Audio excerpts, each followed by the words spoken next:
প্রিয় দর্শক, আজকে বড় আকারের একটা আন্দোলন আমরা দেখলাম। সেটা হচ্ছে গতকালকে সবাই সাঁতরিয়ে পানিতে পড়ে বা পানিতে ভিজে যে পরীক্ষা দিয়েছে সেটার বিরুদ্ধে এবং শিক্ষামন্ত্রীর পদত্যাগ নিয়ে এক দফা এক দাবি। এবং শিক্ষামন্ত্রী বলেছে যে এরা ফার্মের মুরগির মতো।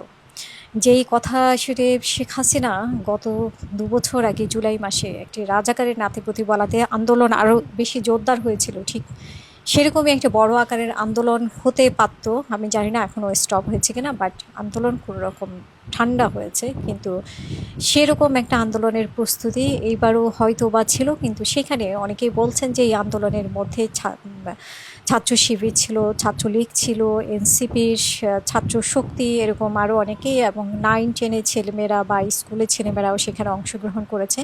সব আন্দোলনের পেছনেই আমরা দেখি যে কোনো না কোনো ষড়যন্ত্র থাকে।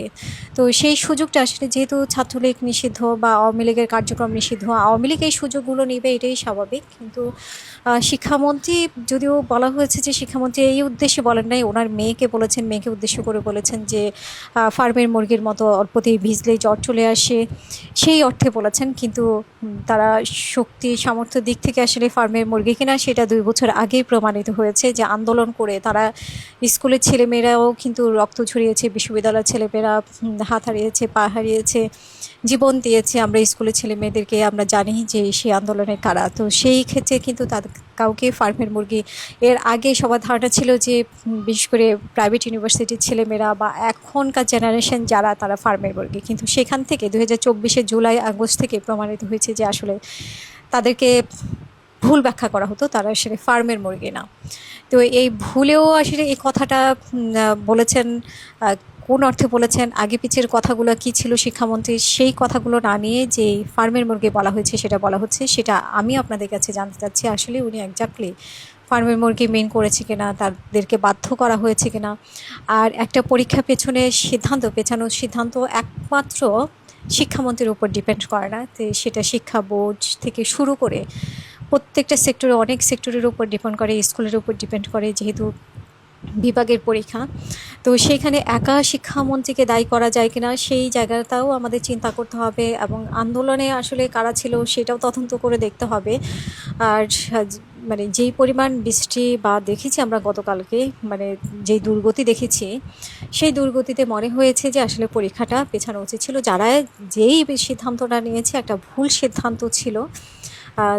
আমরা জানি যে মধ্যবিত্ত, নিম্ন মধ্যবিত্ত বা উচ্চবিত্তও হতে পারে, যে যারা হয়তো বা যাদের গাড়ি আছে তাদের বিষয়টা আলাদা, কিন্তু যাদের গাড়ি নেই, যারা পাবলিক ট্রান্সপোর্ট ইউজ করে, তাদের জন্য এই বিষয়টা অনেক যন্ত্রণা ছিল, যেহেতু মানে অনেক দূর পানি ছিল।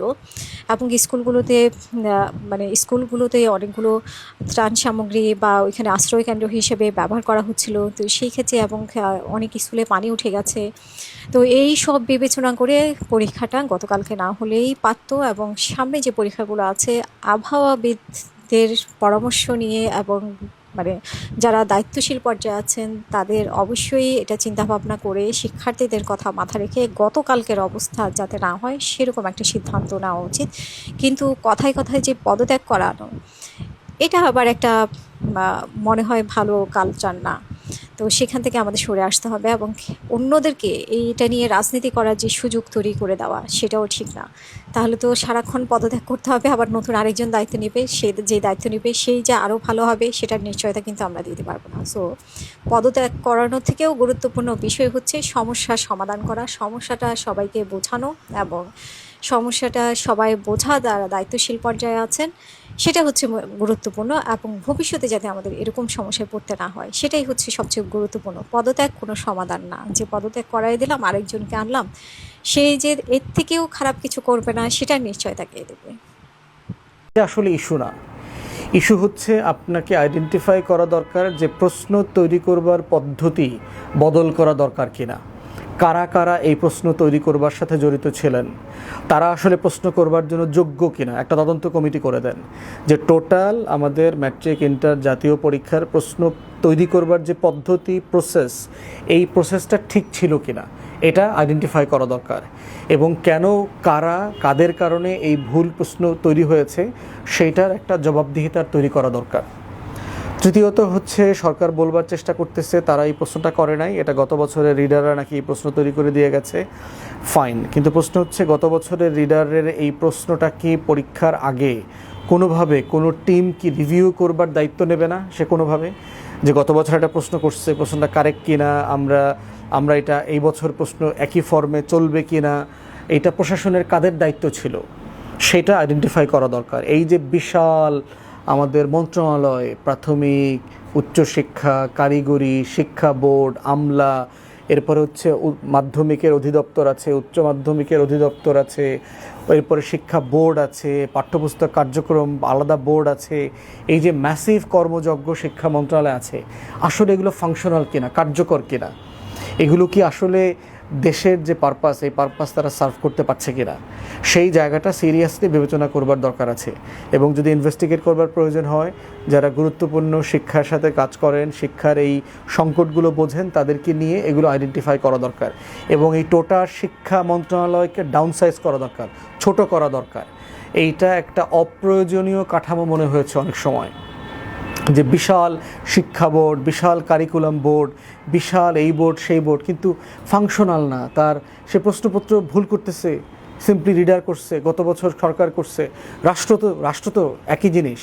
গত বছর যিনি করছেন উনিও প্রজাতন্ত্রের কর্মচারী, যিনি এই বছরের প্রশ্নটা করে গেছেন উনি তো প্রজাতন্ত্রের কর্মচারী, তো উনিও দায়িত্ব পালন করতে পারেন না কেন? ওনাকে তো পেনালাইজ করতে হবে, ওনাকে কোনো না কোনো ফর্মে তো বিচারের আওতায় আনতে হবে। এরপরের প্রশ্ন হচ্ছে যে আপনি বলা হচ্ছে যে আমাদের যে আবহাওয়া কর্তৃপক্ষ আছে, আবহাওয়া কর্তৃপক্ষের পরামর্শেই আপনারা পরীক্ষা স্থগিত করেন নাই শুরুতে, যদিও পরবর্তীতে চিটাগংয়ে আরও দু একটা জেলায় নাকি করা হয়েছে। তাহলে এই আবহাওয়া অধিদপ্তরের যে পূর্বাভাস, এইটা বাস্তবের সাথে মিলল না কেন? এবং এটা কি প্রথমবারের মতো তারা ভুল করেছে? রংপুর বিভাগে স্থানীয় কৃষি সম্প্রসারণ যে দপ্তর আছে তারা বলছে ওই কয়েকদিনে, 1-2 দিনে প্রায় 175 মিলিমিটার বৃষ্টি হয়েছে। সেখানে সোনার বাংলার সরকারি আবহাওয়া অফিস বলছে 7 মিলিমিটার বৃষ্টি হচ্ছে। এটা তফাৎটা বুঝতে পারতেছেন, 175 এবং 7। তো এই যে কাজগুলো তারা করছে, আমাদের অধিকাংশ আবহাওয়ার পূর্বাভাস ভুল প্রমাণিত হচ্ছে।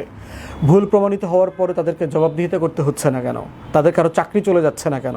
তাকে বিচারের মুখোমুখি করা হচ্ছে না কেন? অতএব সেই জিনিসটা খুব সিরিয়াসলি আলোচনায় আনা দরকার এবং একটা তদন্ত কমিটি করা দরকার। তারা কি আসলে যেই পেশাদারিত্বের সাথে এই আবহাওয়ার পূর্বাভাস দেওয়া দরকার ছিল এটা তারা করতে পারছে কিনা? আমরা দেখতে পাচ্ছি যে দেশের বাইরে থাকেন বাংলাদেশি নাগরিক, তারা যেমন মোস্তফা পলাশ নামে একজন ভাই আছেন, নর্থ আমেরিকা থাকেন, উনি আবহাওয়ার পূর্বাভাস দেন দেখেছি, এবং সেটা দেখলাম এই সরকারের মিনিস্ট্রি এবং আবহাওয়া অধিদপ্তরের থেকে বেশি অ্যাকুরেট হয়। তাহলে একজন ব্যক্তিরটা এত বেশি অ্যাকুরেট হতে পারে, কিন্তু আমাদের